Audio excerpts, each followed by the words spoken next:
tentang itu kenapa Itu dipindah di dia ayat ngomong sama 11-nya? siapa? Oke, saya tanya, itu dia Allah ngomong sama siapa? Ngomong sama siapa Allah? Iya betul Bun, saya bilang kan Dia saya bawa ngomong sama narasinya siapa? dulu. Saya tanya dia ngomong sama siapa? Jangan ngelak kamu. Saya minta yang pertama bahwa Yesus mengaku dia sendiri adalah Tuhan dan sembahlah dia. Ini pernyataan Yesus langsung ya. Yang kedua pernyataan Yesus untuk bergereja di Bible Kristen itu Bun. Silakan. Oke, jawabannya yang pertama Keluaran 20 ya. Yang pertama jawabannya Keluaran 20 ayat 1 sampai 5. Yang kedua Kisah Para Rasul 20 ayat 7. Itu jawabannya. Ada lagi? Saya butuh Ada data. lagi pertanyaannya? Tunjukkan datanya, Bun. Tunjukkan datanya. Oke. Anda ada pertanyaan yang lain selain itu? Sabar, itu dulu. Tunjukkan datanya biar saya lihat. Kalau Tadi memang betul, saya dari sepakat dengan kemarin, Anda. Dari kemarin saya sudah tunjukkan, tapi kan Anda menolak. Begini aja, Dari Pak. kemarin itu memang betul, tapi jawabannya itu nggak menyentuh itu Bu. Oke. Menyentuh. Kira-kira jawaban yang menyentuh kayak gimana? Coba ajarin saya jawaban yang menyentuh. Seperti gini loh, seperti Tuhan Yesus. Dia mengatakan kepada murid-muridnya, aku ini adalah Tuhan, gini loh Bun ya, aku ini adalah Tuhan dan sembahlah aku. Langsung pernyataan dari mulut Yesus. Oke. Ini ya, saya wakili Tuhan Yesus ya. Akulah Tuhan, sembahlah aku. Ayo, sembah Anda. Ayo, sembah saya. Akulah Tuhan, sembahlah aku. Kenapa Anda nggak mau menyembah saya? Gimana? Kenapa Anda tidak bukan mau menyembah saya? Yesus. Anda bukan Yesus yang saya tanya ini Yesus. Allah Anda pernah nggak mengatakan gitu? Akulah Tuhan, sembahlah aku. Oke, sabar, Allah, kamu Anda tunggu. pernah Saya bantai. Anda buka ya ada. Sebentar, jangan turunkan saya. Silakan. Anda buka di Silakan. surat Taha. Iya, sudah. Sebentar. Di surat Taha ayat yang ke-14. Buka situ. Itu perkataan sebentar, Allah sama Musa. Itu perkataan Allah kepada Musa. Iya, sebentar. Ini kan perkataan Allah. Anda kan bertanya tentang perkataan Allah. Perkataan Allah langsung ke Muhammad lah. Masa sama Musa? Kapan hari Allah ketemu dengan Musa? Sebentar, saya buka. Iya, sebentar. Silakan. Nanti aja ya, Bun ya, kita santai. Ya, santai. Oke, santai. santai. Tap-tap ya, Kalau teman-teman kamu nggak ya. percaya itu santai. Oke, bantu tap-tap. Itu ada perlu itu. Sebentar ya, Bun ya. Oke.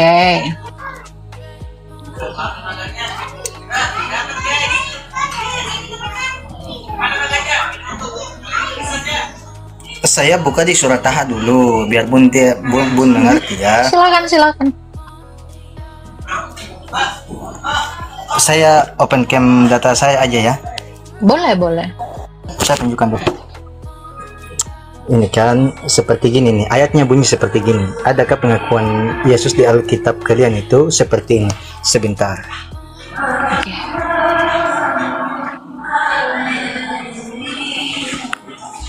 Ini loh Bun. Apa itu? Bun bisa baca Arabnya? Bun bisa baca Arabnya? Kalau kamu bisa, bacalah. Kamu aja nggak bisa baca Arab. Oke, dengarkan ya Bun ya. Iya. Toha ayat berapa? Toha ayat berapa? 14, dengarkan dulu. 14. Dengarkan dulu, saya bernarasi. Dengarkan dulu. Dengarkan dulu. Bisa didengar, Bun? Silakan. Bun, bisa didengar? Oke, Silakan. saya baca Kamu ini ya. yang tulis. Oh, iya. Original teks ini. Oke. Santai ya. Oke. Innani anallahu la ilaha illa ana fa'buduni wa aqimis salata li zikri. Dan artinya sungguh aku ini Allah dan tidak ada Tuhan selain aku, maka sembahlah aku dan laksanakan sholat untuk mengingat aku. Gitu loh Bun, pengakuan Coba saya ayat minta 11-nya. pengakuan Coba ayat Yesus. 11-nya. Coba dari ayat 11-nya. Coba dari ayat 11-nya. Coba dari ayat 11. Bunda Bunda kan minta pengakuan Allah tentang itu. Kenapa Itu dipindah di dia ayat ngomong sama 11-nya? siapa? Oke, saya tanya. Itu dia Allah ngomong sama siapa? Ngomong sama siapa Allah? Iya betul Bun. Saya bilang kan Dia saya bawa ngomong sama narasinya siapa? dulu. Saya tanya dia ngomong sama siapa? Jangan ngelak kamu. Tuh Allah ngomong sama siapa? Berkata itu. Sama iya, siapa? sama Musa. Ini kan data saya yang pertama. Ini data saya. Saya tanya, di mana pengakuan Allahmu berkata dia Allah sembahlah aku kepada Muhammad, bukan kepada sama Musa. Itu makanya saya bilang, dia itu di ayat 11-nya, nih ayat 11, ya. Ketika mendatanginya di tempat api, Musa dipanggil, "Wahai Musa, sesungguhnya aku adalah Tuhanmu." Itu ngomongnya sama Musa, saya nanya sama Muhammad, coy. Tuh, gitu loh.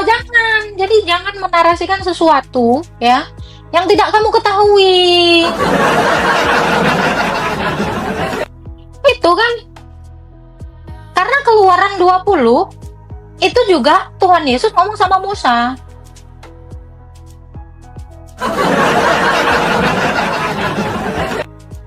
Itu udah ya, jadi kebodohanmu di sini udah kelihatan kan. Kamu tidak menguasai kitab sucimu. Kalau saya menguasai kitab suci saya. Ya toh? Makanya kamu tanya, di mana Yesus mengaku Tuhan sembahlah aku? Keluaran 20, saya bawa itu kenapa? Karena itu pengakuan Yesus kepada Musa. Sama.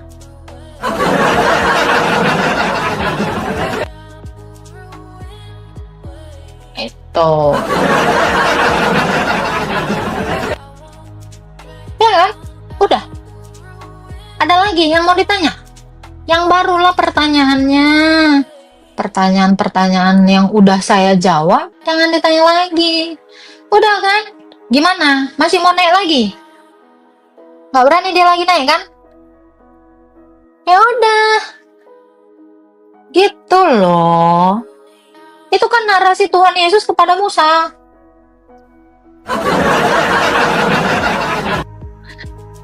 Oke, halo Ajmi. Halo. Halo. Ya, halo Pak. Halo. Silakan Pak, ada yang mau ditanyakan. Oh iya. Ini nggak buka kamera nggak apa-apa ya? Belum bisa soalnya. Oke, silakan Pak. Manggilnya apa nih Mbak?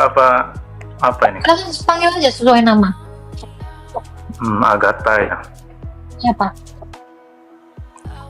Agatha ini Katolik atau Kristen? Saya Kristen Ortodoks Pak. Ortodoks ya. Iya Pak. Itu bedanya apa sih? Katolik, Protestan, Ortodoks gitu? Beda yuridiksi aja Pak, beda tempat aja, beda wilayah, gitu, beda baju, beda apa lagi ya, beda muka, nah itu. Gitu, kurang lebih itu gitu. Oh iya. Kalau peribadatannya gimana? Peribadatannya juga sama Pak, satu, yaitu Ekaristi atau perjamuan kudus. Itulah ibadahnya orang Kristen Pak. Baptisan, perjamuan kudus itu. Oke. Ada lagi yang mau ditanyakan Pak? Apa lagi?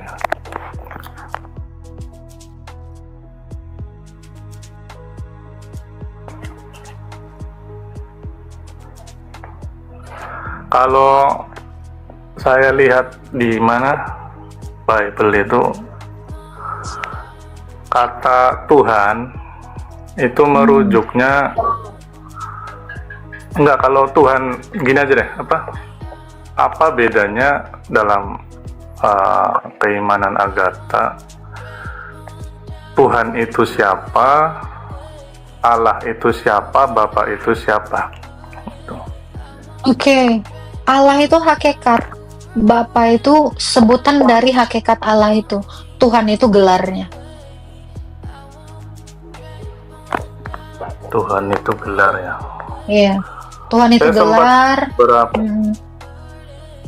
beberapa kali lihat itu ya, ada yang buat pendapat ada Tuhan itu sama aja katanya.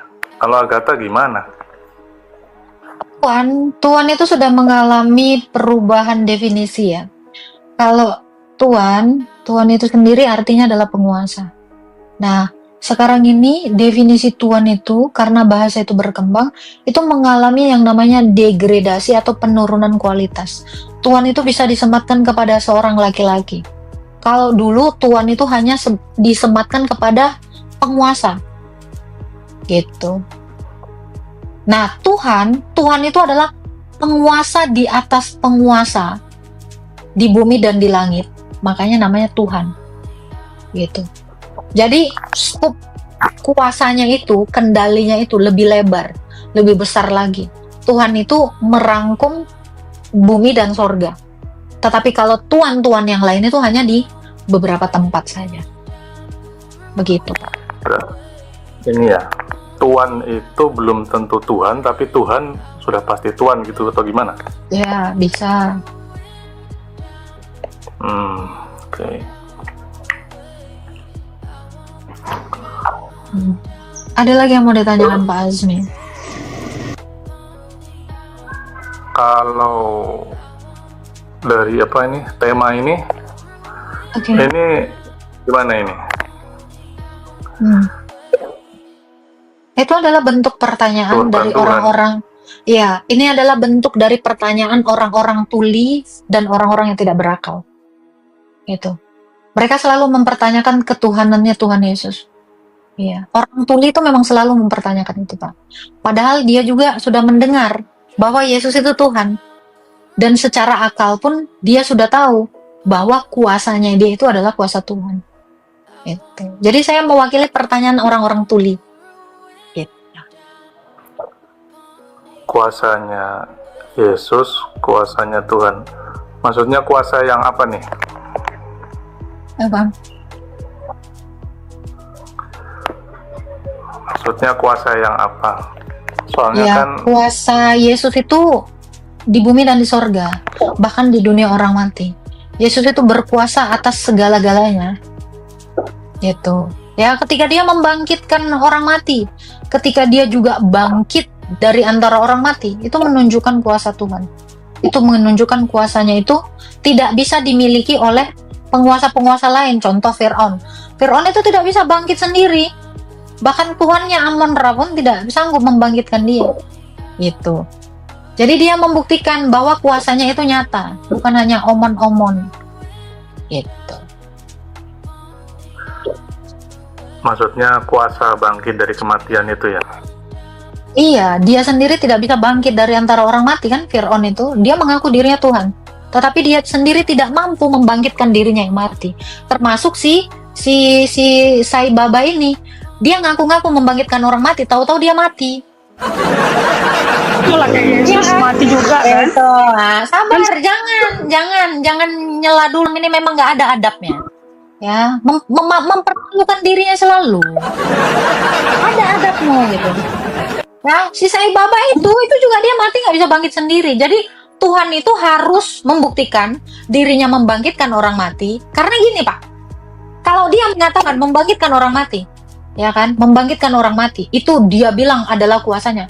Dia juga harus membuktikan itu pada dirinya sendiri, menguji kepada dirinya sendiri. Apakah dia bisa bangkit dari antara orang mati? Jadi Yesus itu tidak hanya membangkitkan saja, tetapi dia pun bisa juga membuktikan kepada dirinya sendiri. Gitu. Seperti itu Pak Azmi. Mati suri itu gimana? Bisa nggak? Oke, kalau orang mati suri, mati lagi nggak? Apa dia hidup selama-lamanya? Itu dia. Ya toh, kebangkitan Yesus itu mati satu kali dan tidak mati lagi. Kalau mati suri itu, taruhlah dia mati suri. Habis itu, dia mati lagi kan? Dia tidak hidup kekal, dia tidak hidup selama-lamanya. Ini yang tidak bisa dilakukan oleh Tuhan-Tuhan berhala. Ini cuma Tuhan omon-omon gitu. Ya.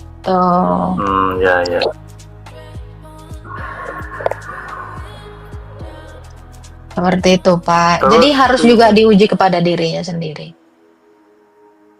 Apa lagi Pak? Kan ada keyakinan dogma Kristen itu bahwa Yesus mati untuk menebus dosa, tapi dalam pengajarannya Yesus itu mengajarkan pengampunan. Itu gimana? Gimana? Ulang, Pak. Maaf, sorry. Iya, dogma Kristen itu kan bahwa Ah, Yesus untuk menebus dosa manusia, tapi dalam pengajarannya sebagai nabi itu dia mengajarkan adanya pengampunan, artinya tanpa harus penebusan itu bagaimana? pengampunan ya melalui penebusan lah. Tidak ada pengampunan kalau tidak ada kurban. Pengampunan itu baru ada ketika ada kurban. Jadi pengampunan itu adalah penghapusan dosa. Dosa itu hanya bisa dihapus dengan cara mata ganti mata, nyawa ganti nyawa. Itu baru dihapus. Itulah keadilan Tuhan.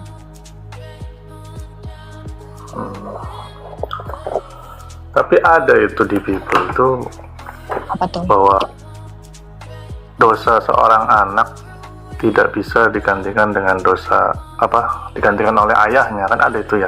Betul lah. Makanya nggak bisa. Maksud saya harusnya manusia itu menanggung dosanya masing-masing begitu. Oh, kalau manusia menanggung dosanya masing-masing, bagaimana dia selamat? Apa fungsi Tuhan? Ya kan? Kalau manusia itu berdosa, terus dia nanggung sendiri, berarti nggak ada yang masuk surga. Terus apa gunanya Tuhan? Ocang-ocang kaki. Kalau kita toh menanggung dosa kita sendiri, gitu loh. Gitu, Pak. Logikanya kan seperti itu. Ya itu kembali ke ini ya, keyakinan masing-masing ya. Bukan secara logika sih sebenarnya, Pak. Fungsi Tuhan itu ya, kalau dia kuasa ya sama seperti kita, menurut hemat kita pun yang berkuasa itu harusnya melindungi yang lemah kan. Itulah yang dilakukan Tuhan gitu. Kita ini semua tidak punya kuasa, makanya dia yang kuasa menebus kita semua dari dosa. Minta, lapar. Ya itu perbedaan. Kalau di Islam kan adanya pengampunan gitu. Berbuat dosa itu memang sudah kehidupannya begitu. Manusia diciptakan dengan hawa nafsu, pasti berbuat dosa, tempatnya salah, lupa. Makanya Tuhan harus terbuka ampunannya begitu. Kodrat manusia itu kan diciptakan baik, betul nggak, Pak? Diciptakan Atau baik. kodrat manusia betul. itu diciptakan tidak baik. Oke. Berarti perbuatan baik Islam. itu adalah hal yang biasa bagi manusia, betul nggak? Iya betul. Itu adalah lumrahnya seorang manusia. Jadi ketika dia berbuat salah atau berbuat dosa, cuman apa yang setimpal dengan dosanya? Kalau mengingat Allah itu adil, kalau mengingat manusia itu butuh keadilan, gitu kan? Sebenarnya itu karena perbedaan keyakinan sih. Kalau di Islam kan lebih mudah kelihatannya begitu, tanpa harus repot-repot. Tuhan itu Oke, lebih mudah. Misalnya Bapak mencuri, hukuman apa yang pantas oleh seorang pencuri menurut Anda?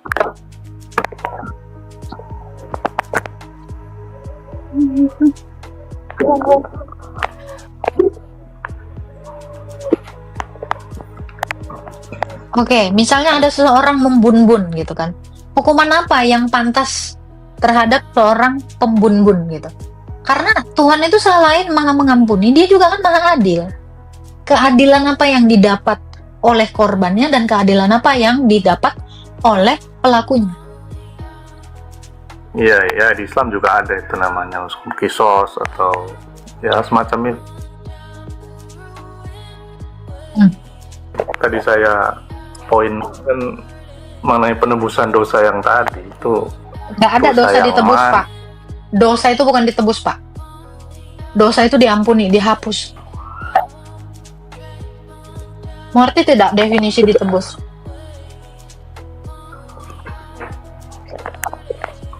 Ditebus Ya, itu saya artinya digantikan, lalu diambil, betul kan? Diambil dan digantikan. Nah, jadi dosa itu tidak pernah digantikan. Jadi yang ditebus itu adalah manusia.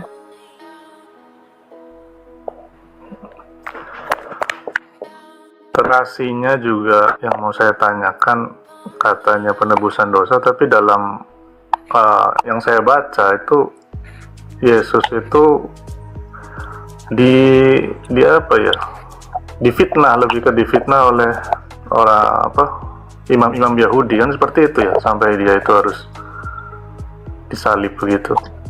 Enggak. Artinya Yesus itu bukan difitnah. penebusan. Yesus itu tidak pernah difitnah.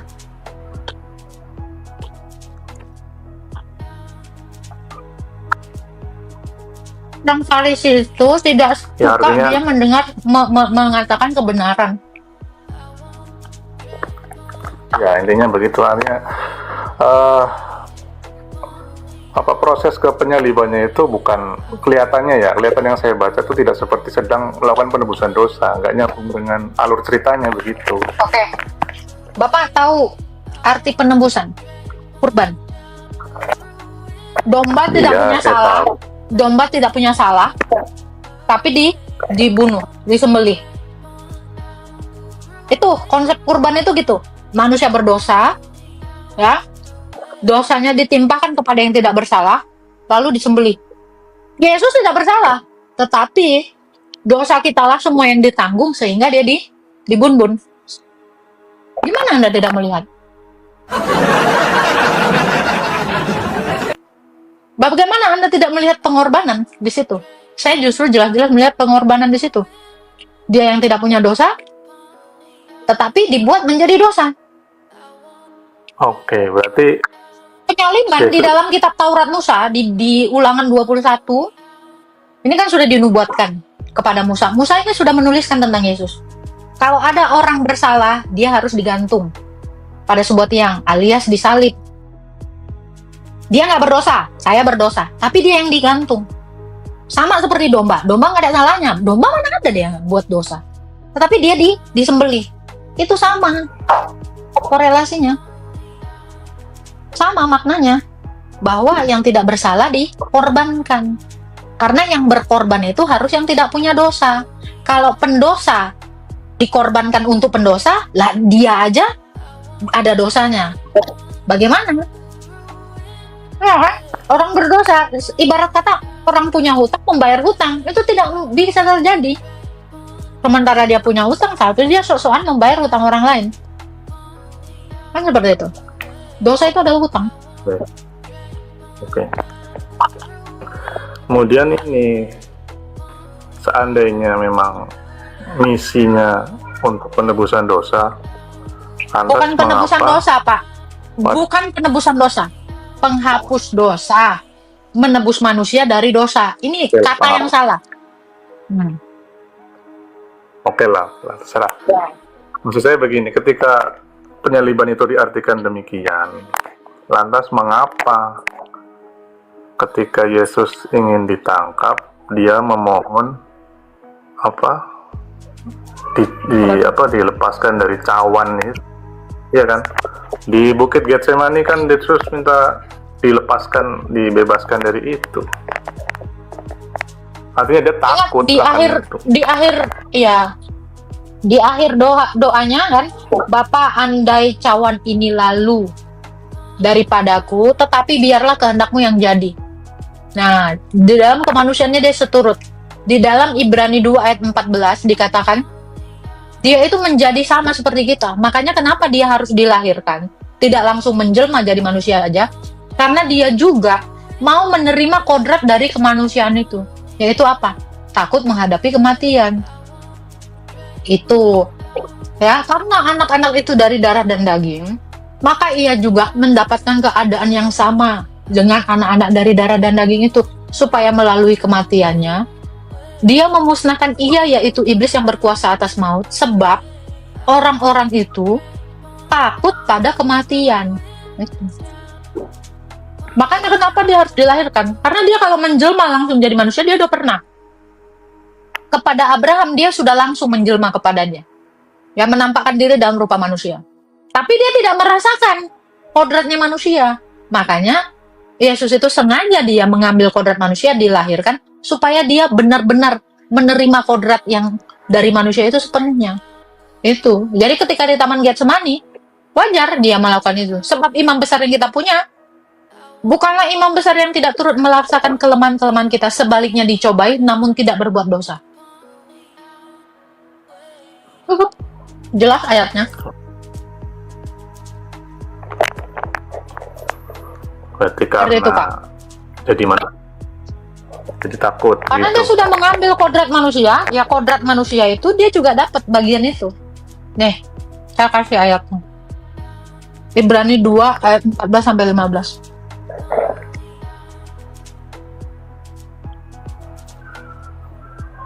Nih, yang saya katakan tuh ada ayat. Nih. Karena anak-anak itu adalah anak-anak dari darah dan daging, maka ia juga mendapatkan sama, menjadi sama dengan mereka dan mendapatkan bagian dalam keadaan mereka, supaya oleh kematiannya ia memusnahkan ia, yaitu iblis yang berkuasa atas maut, dan supaya dengan jalan demikian ia membebaskan mereka yang seumur hidupnya berada dalam perhambaan karena takutnya akan maut. Ini makanya dia dilahirkan, ya. Ibrani 4 ayat 15. Nih. Ya. Sebab imam besar yang kita punya bukanlah imam besar yang tidak turut merasakan kelemahan-kelemahan kita. Sebaliknya sama dengan kita, ia dicobai, namun ia tidak berbuat dosa. Ini. Begitu. Jadi kenapa dia ketakutan? Ya, karena dia sudah mengambil kodrat manusia itu, tetapi dia taat sampai mati, bahkan sampai mati di kayu salib. Filipi 2 ayat 8. Ya, Filipi 2 ayat 6 sampai 8. Ini ayatnya, Pak. Ini. Yang walaupun dalam rupa Allah tidak menganggap kesetaraan itu sebagai milik yang harus dipertahankan, melainkan dia telah merendahkan dirinya dan mengambil rupa seorang hamba. Itu, ya, supaya dia taat sampai mati, bahkan sampai mati di kayu salib. Ini. Itu. Jadi dia itu mengalahkan dosa itu dalam daging. Karena dosa Adam dan Hawa itu adalah tidak taat. Tidak taat kepada perintah Allah. Dia sengaja mengambil kodrat manusia dan mengalahkan ketidaktaatan dengan ketaatan. Itu, Pak. Mungkin Bapak tidak mengerti akan hal ini, ya. Penjelasannya ini agak ini, ya, bagi Anda. Padahal saya sudah menggunakan bahasa yang simple gitu. Jadi dia itu adalah Allah. Allah yang mengambil kodrat manusia. Ini dulu yang harus kita ketahui. Ini dulu yang harus kita kenali. Bahwa dia itu adalah firman Allah. Terus, oke. Kemudian ini, Pak, kan sering orang Kristen bilang Yesus itu jelmaan gitu ya, dari Allah itu sendiri. Benar nggak? Allah menjelma menjadi manusia, bukan jelmaan Allah. Allah itu istilah yang aneh. Allah Bukan menjelma jadi jelmaan manusia. Allah. Iya. Terus berarti ada harusnya satu tokoh gitu kan, tapi dalam yang tertulis itu mereka terpisah gitu antara Yesus dan Allah itu. Kalau terpisah Allah itu nggak bisa ngomong dong. Nggak pernah. Justru Yesus mengatakan di Yohanes 10 ayat 30, aku dan Bapa satu. Terus tiba-tiba Anda mengarang cerita terpisah. Ini kenapa hidup Anda ini penuh dengan karangan gitu? Kalau Allah terpisah dari firman-Nya, bisu dong Allah itu. Sementara Bapa itu bisa berfirman gitu. Ini kan kekocakan yang hakiki gitu loh. Siapa yang menarasikan Allah terpisah? Orang gila mana yang mengatakan Allah terpisah dari firman-Nya? Ya, tadi aja waktu di Taman Getsemani Yesus berdoa. Itu kan menunjukkan berdoa dengan terpisah apa hubungannya? Ya, ada yang berdoa, ada yang dimintai doa. Berarti di situ kalau seandainya Yesus itu satu, berarti Anda nggak paham tadi. Berarti Anda nggak paham dia sudah mengambil kodrat manusia. Tadi saya jelasin panjang lebar, telinga Anda hilang. Tiba-tiba jadi budek. Ketika sudah Anda tahu kan dia Allah. Mengambil kodrat manusia. Saya manusia. Mengambil. Berarti saya apa dia, tambahkan. Mas? Ya HP ini bukan saya. Tapi satu. Gitu loh. Aduh. Ini. Udahlah Pak. Bapak tanya yang ringan-ringan aja Pak. Bapak nggak nyampe otaknya. Coba. Sekarang saya tanya Anda gini aja deh. Nanya sekarang aja deh. Allahmu bisa membangkitkan orang mati nggak? Bisa. Siapalah orang mati yang udah dibangkitkan dia?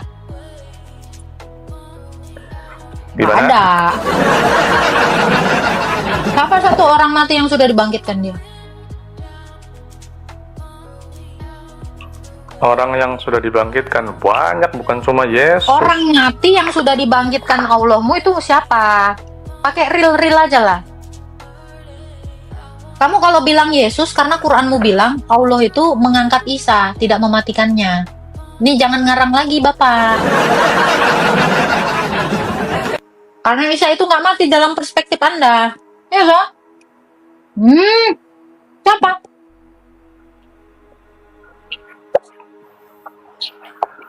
Nggak ada ya? Nggak ada ya? Kalau nggak ada nggak usah dipaksain Pak. Nanti sakit. Ada, namanya Nabi Uzair. Siapa itu Uzair? Ezra. Ezra? Ya. Siapa itu Ezra? Nabi di dalam kerajaan apa itu? Emangnya Allah punya nabi namanya Ezra? Iya, kalau dalam tradisi Islam namanya Uzair, kalau di Alkitab mungkin namanya Ezra. Jangan disama-samain dong nebeng. Oke. Ezra kata kamu pernah mati. Kayak gimana kisah hidupnya? Kok bisa dia dimatikan terus dihidupkan? Coba Ezra yang diinin. Coba. Saya penasaran juga nih. Soalnya di dalam kitab kami, kitabnya Yahudi juga, Ezra itu nggak pernah dibangkitkan. Coba. Tunjukkan dulu ayatnya Pak di Quran. Di Uzair itu dibangkitkan. Di Quran dulu, di Quran. Oke, sebentar ya. Oke. Oh my god.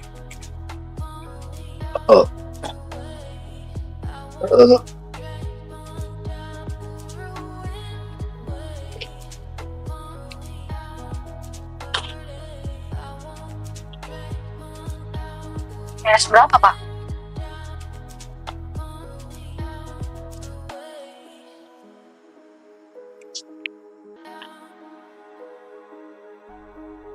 Bang Kamboja, jaga aja lu Bang Kamboja.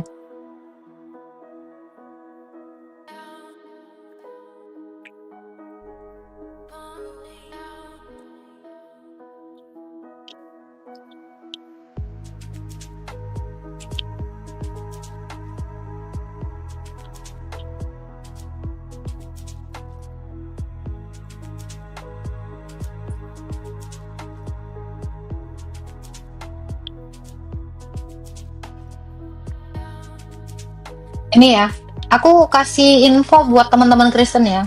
Ezra itu tidak pernah dipanggil nabi, tetapi dia imam. Ini satu aja. Ini juga untuk teman-teman Kristen. Siapa tahu ada teman-teman Kristen yang nggak tahu ya. Ezra itu bukan pernah, bahkan tidak pernah disebut nabi, tetapi seorang imam. Oke.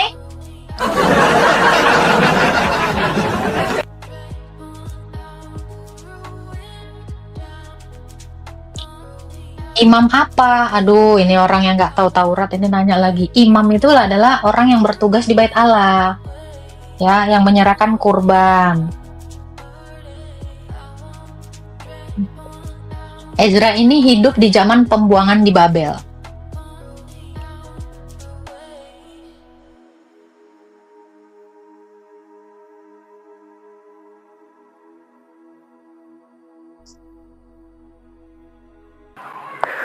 Suratnya surat Al-Baqarah ayat 259. Al-Baqarah ayat Al-Baqarah ayat 259. 259. Oke. Atau seperti orang yang melewati suatu negeri, telah roboh menutupi atap-atapnya. Dia berkata, bagaimana Allah menghidupkan kembali negeri yang sudah hancur ini? Lalu Allah mematikannya selama 100 tahun, kemudian membangkitnya kembali. Dia Allah bertanya, berapa lama engkau tinggal di sini? Dia menjawab, aku tinggal sehari atau setengah hari. Allah berfirman, sesungguhnya engkau tinggal selama 100 tahun. Lihatlah makananmu dan minumanmu yang belum berubah. Lihatlah keledaimu.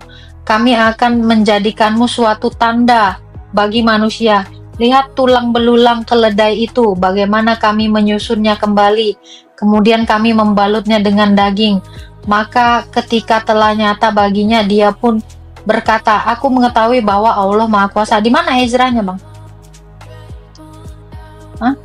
Di mana Uzairnya? Di sini mana? Ezra. Siapa ini? Uzair ini siapa ini? Nggak ada di sini. Tafsiran. Hah? Tafsir. Soalnya tidak disebutkan namanya di situ, cuma kalau dikaitkan. Allahmu menurunkan kitab tafsir. Kan tidak semua yang dikisahkan harus dijelaskan namanya. Yang Terus diambil, bagaimana kamu mengenal? Sebentar. Lalu menyebutkan bagaimana kamu mengenalnya? Bagaimana kamu mengenal Begini, nama Agatha. Uzair sementara tidak ada nama Uzair? bukan tidak akurat. Kenapa di situ tidak disebutkan nama? Karena poin yang ingin disampaikan Bahkan di dalam dalam Al-Quran itu tafsirnya tentang pun, kekuasaan. oke, ini saya lihat ya. Ini saya baca tafsirnya ya, tafsir Wajiz. Ini juga tidak menuliskan namanya Ezra. Namanya Uzair pun tidak ada di tafsirnya nih ya, tafsir Wajiz. Nih ya. Aku melihat suatu negeri. Nih, nggak ada, ini tafsir nih, saya baca tafsirnya. Ya, nih. Ini tidak ada dikatakan Uzair. Seperti cerita orang melewati suatu negeri. Ini apa lagi nih? Ini menceritakan apa ini? Seperti. Di mana, Pak? Ya udah. Di Ya tafsirnya aja nggak ada gitu loh. Jadi kalau masih penasaran tinggal cari siapa Bukan orang masalah yang penasaran, Mbak. Bukan masalah penasaran 25. ya. Seolah-olah si penafsir ini lebih jago daripada Tuhannya sendiri gitu loh. Nih, saya cari lagi nih tafsir Tahlili. Nggak ada juga Uzair ya. Kalian ini gimana ya saya bilang ya? Menarasikan sesuatu tapi kayak teka-teki, orangnya, informasinya nggak ada. Seriusan, Ya, ini itu kan. dua tafsirnya saya lihat nggak ada nama Uzair di sini. Oke, satu Ya, hal lagi yang tadi saya kasih tahu kembali. ya. Oke, satu hal lagi ya yang saya kasih tahu ya Pak. Ezra di dalam kitab kami itu seorang imam, bukan nabi Pak. Saya kasih. Saya kasih tahu Anda. Ezra dalam iman kami dan iman Yahudi, ya, itu seorang imam, bukan nabi. Ini pun salah lagi. Makanya saya bilang, nih banyak anehnya gitu loh. Di sini juga nggak Bukan ada narasi aneh, dia mati, bangkit lagi. Imam dengan nabi itu beda. Tugas imam itu hanya di bait Allah. Nabi itu tidak di bait Allah, gitu. Nabi itu menubuatkan sesuatu. Nah, nabi itu selalu bekerja bersama dengan imam. Ini selalu barengan. Nah, ini yang kalian itu tidak tahu. Bahkan Bapak nggak tahu. Zakaria itu seorang imam, bukan nabi. Harun itu imam, yang nabi itu Musa. Ini makanya saya bilang, ini banyak nggak taunya sayang. Ya, membedakan mana imam mana nabi aja sulit. Itulah.